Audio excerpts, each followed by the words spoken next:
joogta Soomaaliyeed ee dalka Mareykanka ku nool gaar ahaan Columbus, Ohio oo maantay ay u tahay maalin weyn oo ay furayaan dahana ka qaadayaan xarunta istiraatiijiyadda siyaasadda iyo horumarka Center for Strategic Policy and Development. xaruntaas oo sida ay ku qoreen ujeedooyinkeeda ugu waaweyn laba shaqo oo weyn qaban doonta. shaqada koowaadna oo ah siday uga shaqayn lahaayeen dadka Soomaaliyeed ee ku nool halkaas, siday ula falgeli lahaayeen bulshada iyo dalka ay ku nool yihiin, iyo tan labaad oo ah daraasaad iyo siyaasado ku saabsan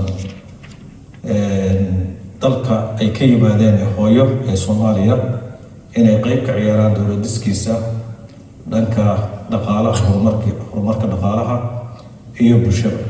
waxaan rabaa inaan ugu hambaliyeeyo culintan iyo fikirkan wanaagsan oo runtii wax weyn ku soo biirin doona bulshadeena halkaas ku nool ee wax weyn u tari doona dalka Soomaaliya iyo dowladdiisa. aniga ku hadlaya magaca dowladda Soomaaliya waxaan rabaa inaan u hambaliyeeyo inta ku hawlan, dhalinyarada ku hawlan, kuwa soo curiyay, uguna baaqaya bulshada Soomaaliyeed ee halkaas ku nool iyo bulshada dalka Mareykanka guud ahaan ku noolba in wada shaqayn fiican ay la yeeshaan.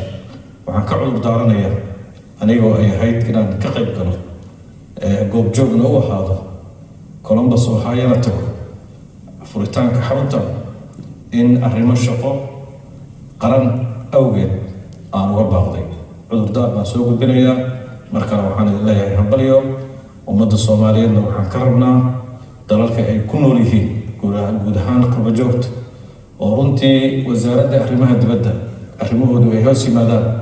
waxaan ugu baaqaynaa in dalalka ay joogaan ay ku matalaan siyaasadda iyo horumarka dalka Soomaaliya, dalkoodii hooyo, ayna qayb ka ciyaaraan midnimada dalka, qayb ka ciyaaraan isku wanaajinta dalalka ay joogaan iyo dalka Soomaaliya isku xirkooda, iyo inay advocacy u sameeyaan dalka Soomaaliya iyo qareemid ay u sameeyaan wax allaali wixii xumaana ee kala goyn dalka amaba dhibaato geysanayana in ay meel uga soo wada jeestaan kana shaqeeyaan.